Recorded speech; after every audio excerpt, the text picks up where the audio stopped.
Welcome to the Mouse Bros podcast.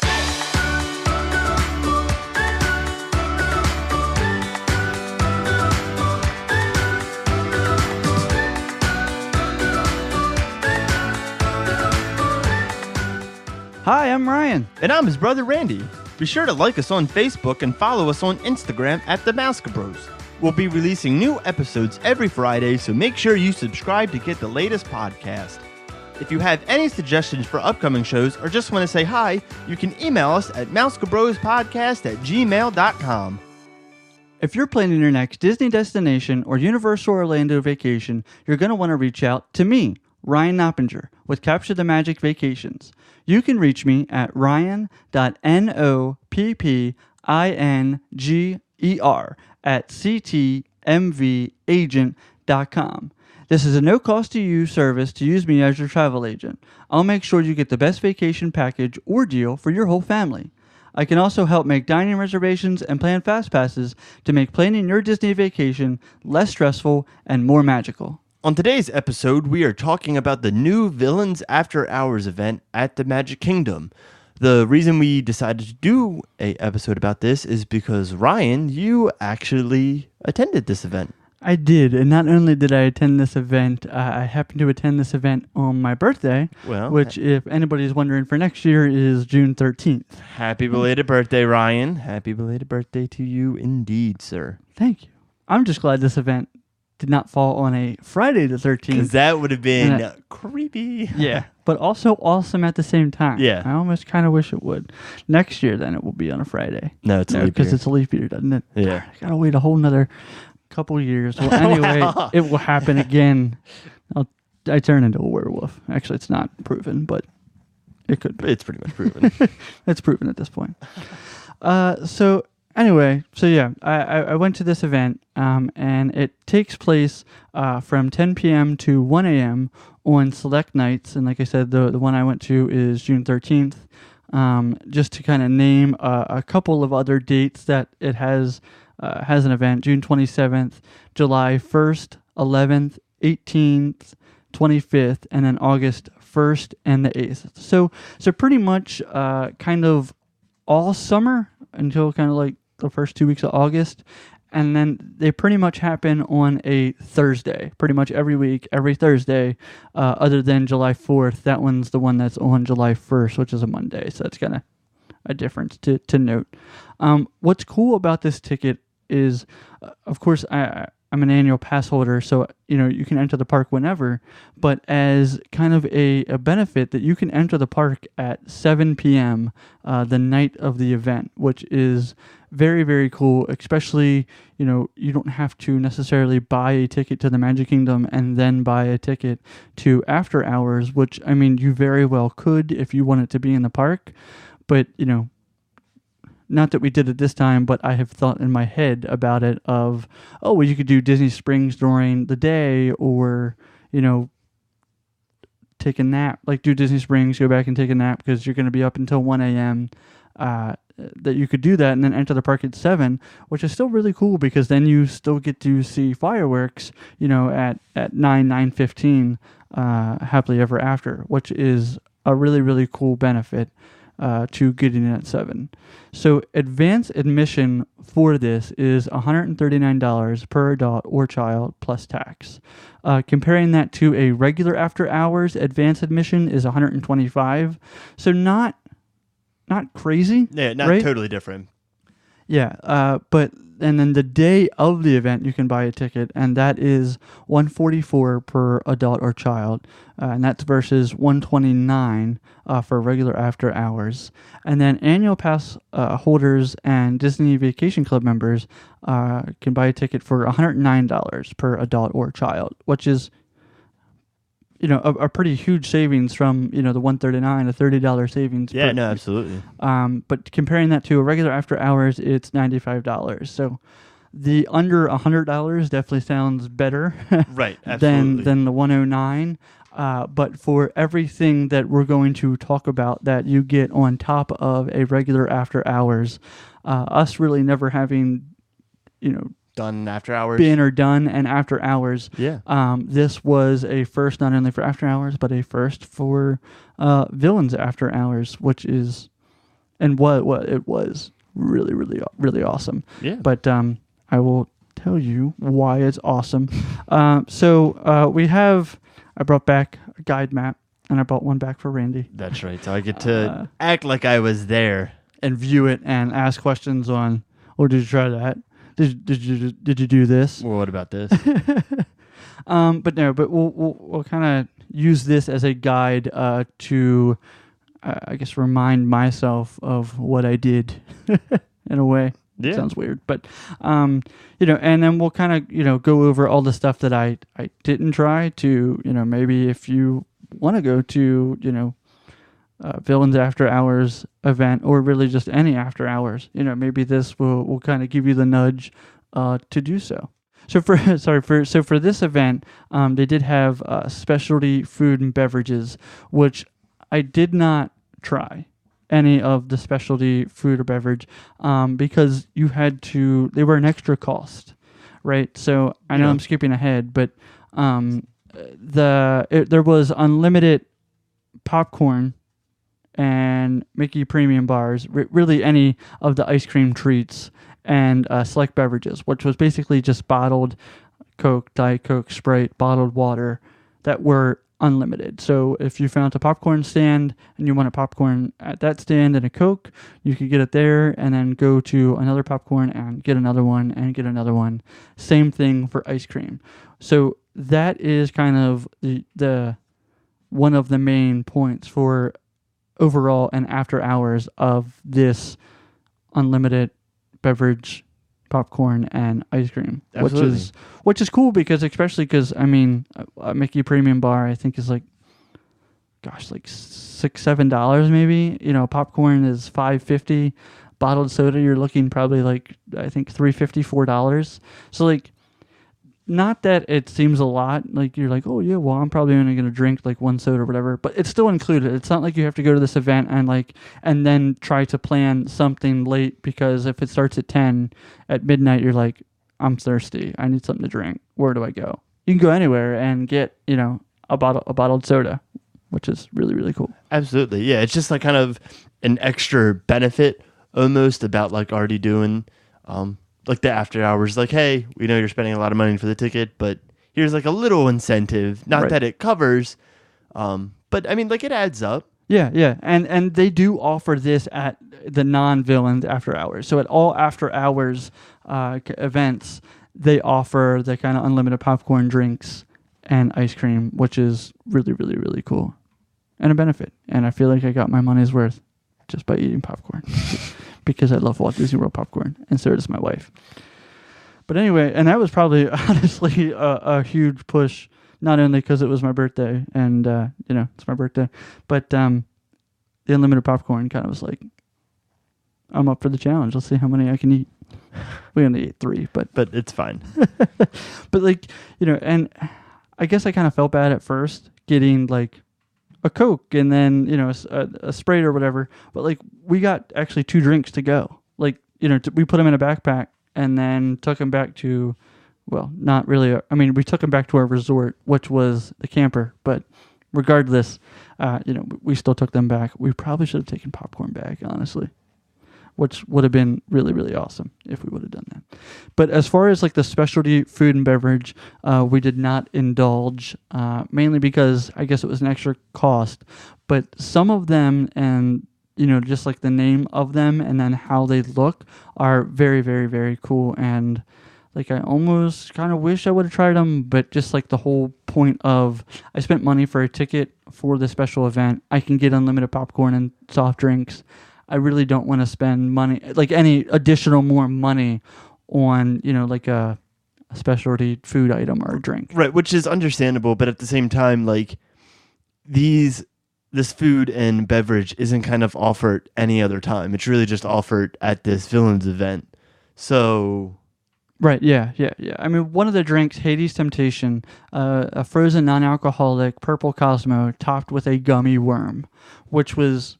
It looks cool. It looks like something that like Hades would drink. Like I almost think he had this kind of drink in the movie where he he had something in it. Picked the worm out and then he slurped the worm and then drank the drink. Like that's what kind of it reminded me of. Another one was Dr. Facilier's Terra Card Tart, which was just a chocolate tart shell, peanut butter filling, and a dark chocolate ganache with a Terra Card chocolate piece kind of on top. The picture of it looks really, really cool. Right. But it just seemed like a lot of chocolate and peanut butter. Well, yeah, I mean, it's a chocolate tart, so it's it's going to be a lot of chocolate with the ganache, but it looks good. Yeah, no, it's definitely cool. And it's like the whole point of the specialty food items is that it is themed. Yes. Which is really, really cool. The one that, kind of stood out that wasn't themed that much was the Headless Horseman, they called it a brown key, which was, it's a brownie and a cookie. Yeah, it's half cookie, half brownie kind of baked together. Yeah, I can make that at home. Yeah, the only thing that makes it themed is that it has a Headless Horseman chocolate piece. Which is kind of like, it's chocolate on a it's like they didn't brownie try. Cookie. They were like, oh, well, let's just do a brownie cookie and put a little chocolate piece, and now it's themed. Yeah. They didn't really think about this one. Yeah, no, it doesn't seem that way. And then kind of the last one I'll mention is, I think I'm going to mispronounce her name, Yzma. Nope, that's right. Yzma Llama Potion, which it looks really cool. From what I heard, it really didn't taste like much, but it is a, quote, transformative strawberry chilled concoction covered with an evil cloud.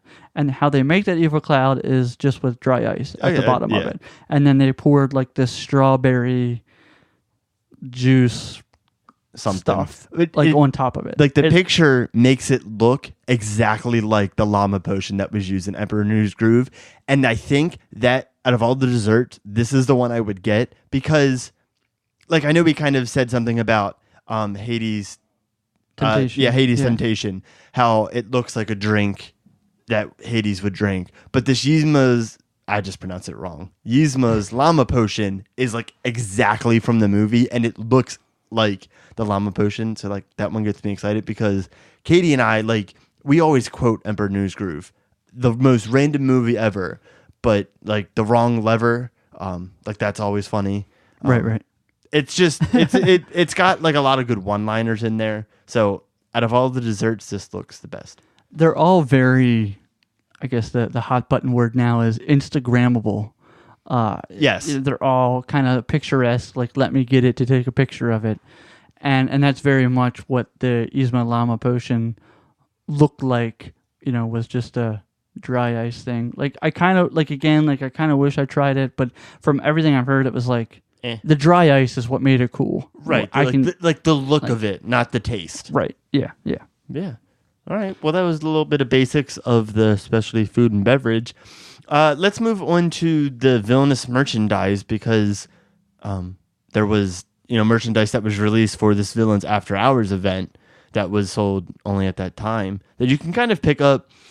It has 7 locations, but it looks like a lot of the main stores throughout the park that you can kind of go and pick these up. The main gift shop. Yeah. And go ahead, ask me. What do they have?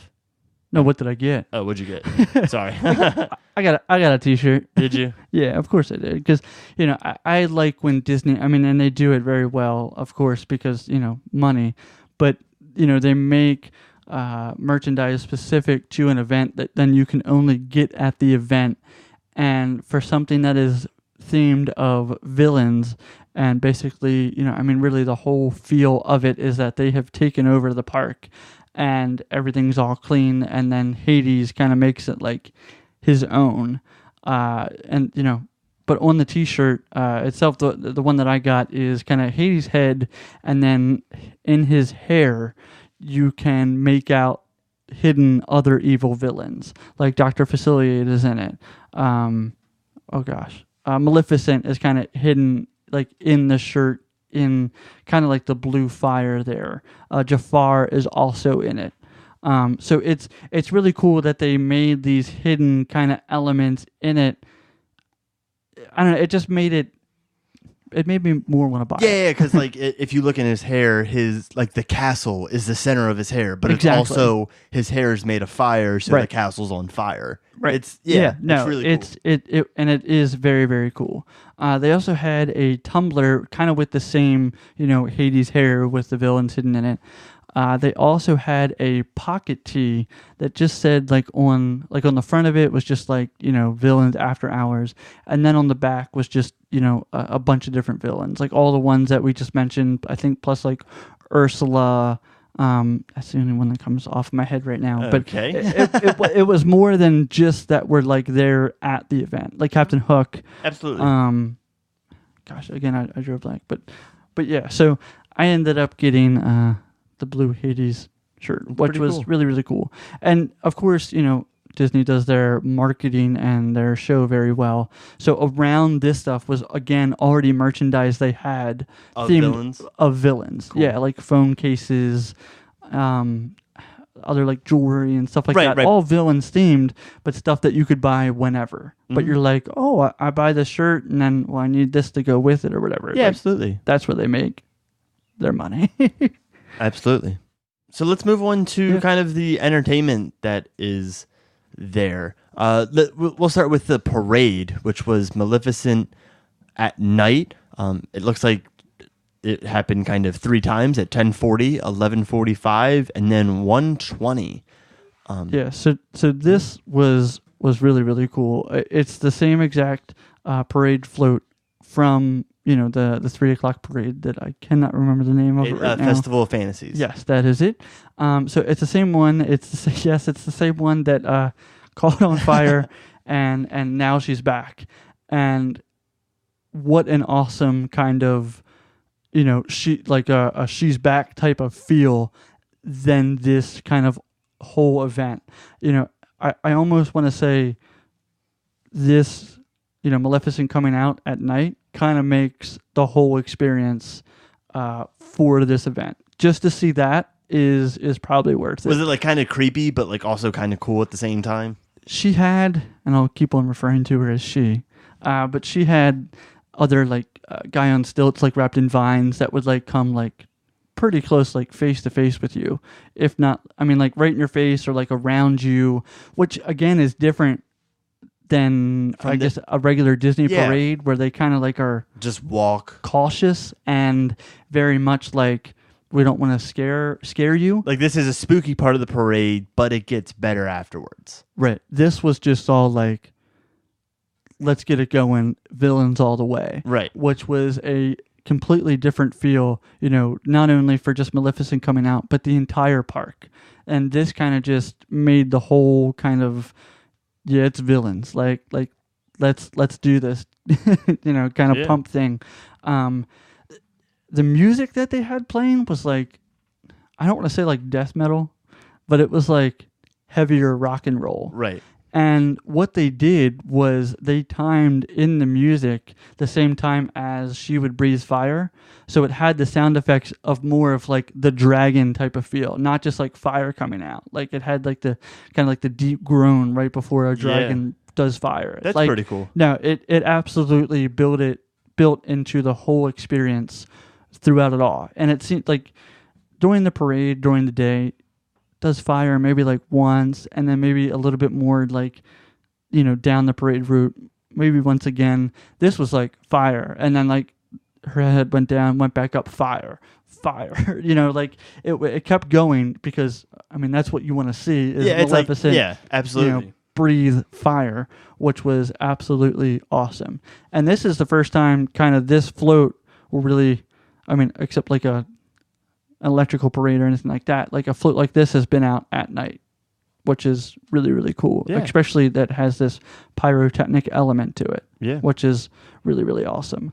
So at the 10:40 and 11:45 kind of hoorah of all this, she just went from Frontierland to kind of around the hub and then back to Frontierland.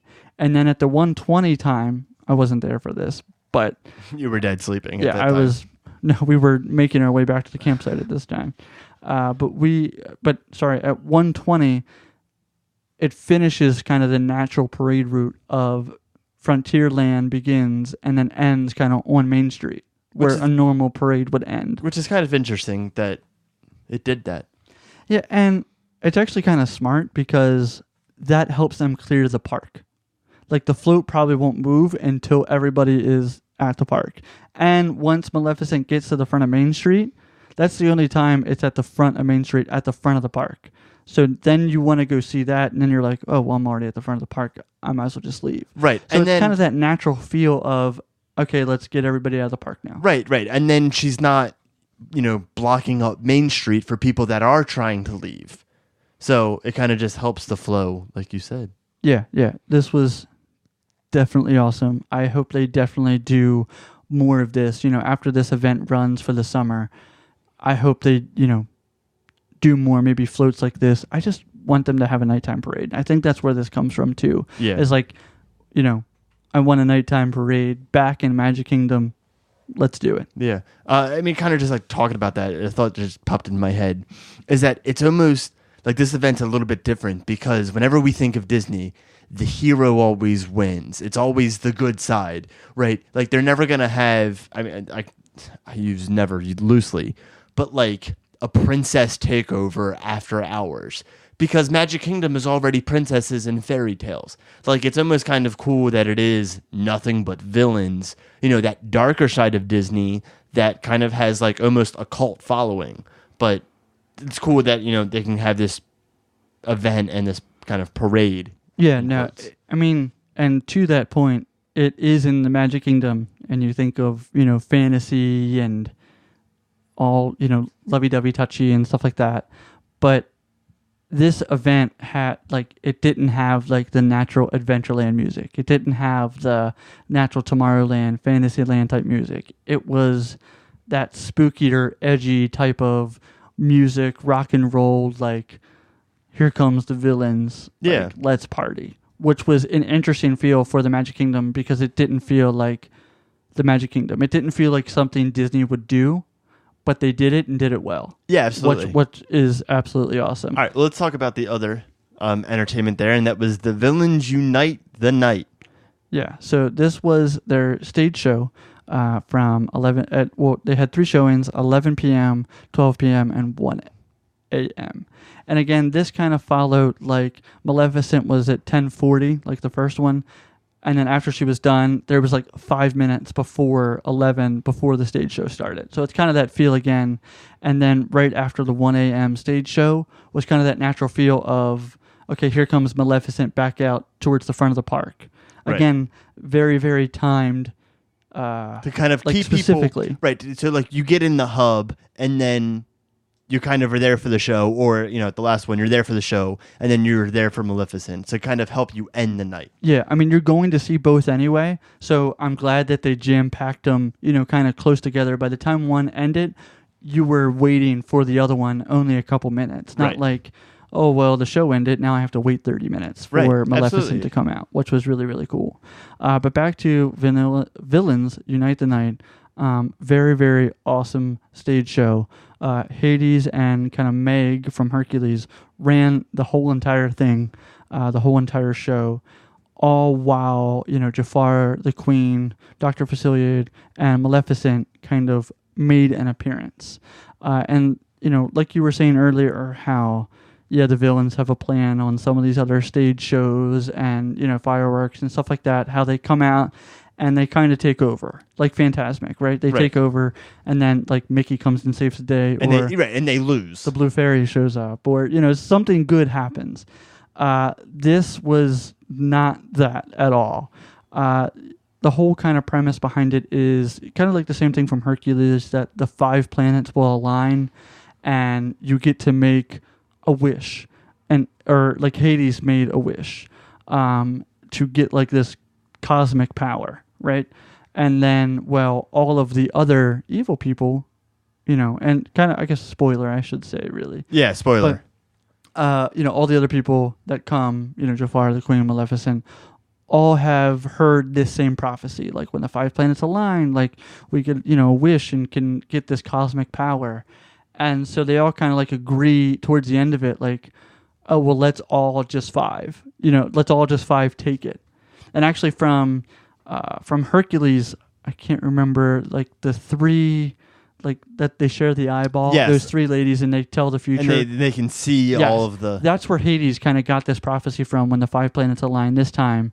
Well, then all 5 of them were actually kind of like the planets, like a kind of hidden message in the prophecy. That's kind of cool. That they 5 would share this power. So basically, at the end of it, they all walk away with this quote cosmic power because it all came true. Right. And that's how it ends. Like, and so you're kind of left with like, oh gosh, what's next? Yeah, what's next? Or like, when's Mickey gonna come out and like, stop all this? But he doesn't, and it didn't, and it kind of just ends. But like, it ends with you questioning like, oh, they won. Like that's kind of, or they got what they wanted. Right. In this regard, which kind of made you feel good in a weird way. But, throughout the entire show, their projections on the castle, absolutely stunning and awesome. I mean, once the kind of Villains After Hours starts, there's a projection on the castle where it's kind of like broken. It looks broken. But during the stage show, like I said, Hades comes out and is like, what is this? What is this castle thing?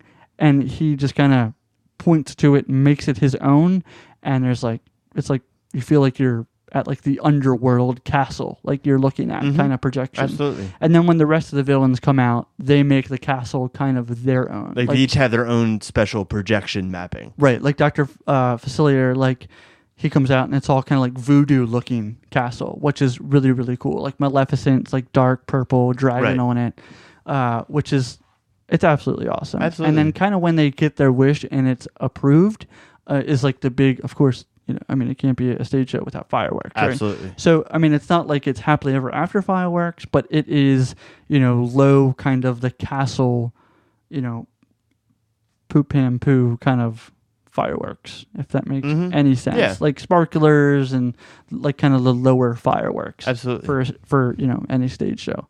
But absolutely, these two things make this event absolutely worth the Villains After Hours more than just a regular After Hours is these two, the stage show and Maleficent coming out at night, which just absolutely makes it, I haven't been to an After Hours. I probably would do another After Hours event just to see what the villains isn't, if that makes sense. Right, no, I understand. But like, do you think it's better just to do kind of like this after hour event that has an actual theme, or just like or normal after hours? Or do you think just a normal after hours is just not as exciting now that you've been to an after hour villains, like an after hour specific event? I think, of course, they're going to make more money when it's more themed and they can sell merchandise and a special show, which is absolutely. I mean, you get what you pay for. You get a fantastic show. You get to see this parade float. Maybe at a regular after hours, it's basically the attractions. Yes, there's going to be a less crowd in the park, but I think, especially for this one, the villain sells it. And not only, like, I think they could call it just, like, Villains and sell tickets to it. Yeah. Not necessarily after hours, but just Villains, and people would go to it. Yeah. I think. But, the regular after hours, they do have in, of course, Magic Kingdom, Hollywood Studios, and Animal Kingdom, not Epcot, which is interesting. It might change, though. Yeah, it could change. And I was actually thinking about it kind of after hours. After hours to me feels, without the popcorn and free drinks and stuff like that, or not free because it's included, feels like to me what extra Magic Hours used to be. You used to be able to go to the park and walk right on to Peter Pan, or wait 5 minutes, or I'm trying to Space Mountain, yeah, it was like 10 minutes, maybe 15 minutes at sometimes. That's what extra Magic Hours to me used to be. Right, but now that since they're only going like an extra Magic Hour, maybe 1 hour at night, it's 1-2 hours. It's still the same crowd level. It's because it's more built up, and like it's well known now. Yes, yeah, and that's the thing. But I'm glad to see this kind of event kind of come back. I'm glad being an annual pass that we do get the discount for it which was really, really, really nice. Yeah. So kind of the last two things here. There are two rides that have a villainous adventure to them. And that is Space Mountain and Pirates of the Caribbean. So Ryan, you want to start off at Pirates of the Caribbean and kind of talk about what the villainous adventure was? So not only, I mean, again, all the rides have a shorter wait time because there's a limited amount of tickets they sell, and they sell tickets, so that also warns people off as well. But not only then the stage show and entertainment, they also offer two rides that are specific to this event that you can only do here and then. So Pirates of the Caribbean, they had this during Mickey's Not So Scary Halloween Party with the interactiveness of it. But this was very much different as far as, I guess, kind of the feel. So they had pirates in the queue kind of warning you, don't go, or like one was locked up. One was just asking, oh, what kind of treasure are you looking for, tonight or whatever. And then you get on the ride, and then kind of midway on the ride, after you pass red, you go underneath the bridge, and then kind of the next scene where the pirates are kind of running around after the people, or the people are running around after the pirates. And like the town's on fire. Yeah, and the town's on fire. You get to another bridge that actually a live actor is on, and not only was it just a live actor, it was Barbossa, which was very, very cool. Sounded, I mean, it was him, but like sounded exactly just like him. Very, very cool to have someone from like the movies, that character, in an attraction that can actually, live speak. Yeah, like I almost wish that they would do it for every attraction. I know it's a lot to kind of include the villain on an attraction, and not every attraction is going to have a villain, but it'd be cool if they kind of integrated this to more attractions for this themed event. Yeah, and I think the Halloween party was kind of a test. And now I think they're going to, build it more in, which is really, really, really cool. So moving on to the other attraction, which is Space Mountain. You want to talk about the villainous adventure there? Yeah, so Space Mountain, kind of alarming when you start to walk towards Space Mountain. There's actually a warning sign. And you stop and you're like, why is there a warning sign? It was pretty much warning you, just be, alert, because it is pitch black inside on the roller coaster. The best way I can explain it is when you first kind of launch kind of onto the ride and you go through the kind of the blue tube of you like shooting off or blasting off, that's not on. So you're in a complete dark kind of tube. When you're clinking up the roller coaster, to go, you see all those kind of lights and like the astronauts kind of in the, I don't know how to call it, like the glass case or whatever, like preparing you for launch. All those lights are completely off. All you see is like the little red sensors for the roller coaster, and even those, you don't even know where those are actually showing from. All of the stars that they project on the ride, like the planets and asteroids and stuff, completely all off. You have no idea where you are. It feels 110 times faster. I've been lucky to ride Space Mountain with the lights on. Quite an experience. Of course, I've ridden Space Mountain regularly, but to have all of the lights completely off, I think I almost like that better than all of the lights being on, because it feels like you're going 7 million miles faster, and you have no idea which way you're going to turn, as it might feel as first when you ride Space Mountain. But after you ride Space Mountain for like maybe one or two, like a second time or a third time on the same trip, you kind of get a kind of like, oh, here comes a dip or here comes a right turn. Right. You kind of like get familiar with the layout of it. Yeah. Right, yeah. But, with the lights off, you have no idea if it's a left, right, or, I mean, they could have told me I did a corkscrew and I would have believed them. Now, normally they play kind of like a spacey music. Did they have anything different like that? So while it's all pitch black, basically it's a little hard to hear on the roller coaster because you have the roller coaster noise still behind you. But what stuck out was all of the villains were laughing. You could hear them say something. It wasn't necessarily clear what they were saying, but they were just laughing the whole entire time, which was actually kind of really cool just to hear them laugh as you're in complete darkness on this roller coaster that seems like it could just go crazy any second. I will say, while I was on that, my wife was on the People Mover, and I don't remember seeing a sign on the People Mover.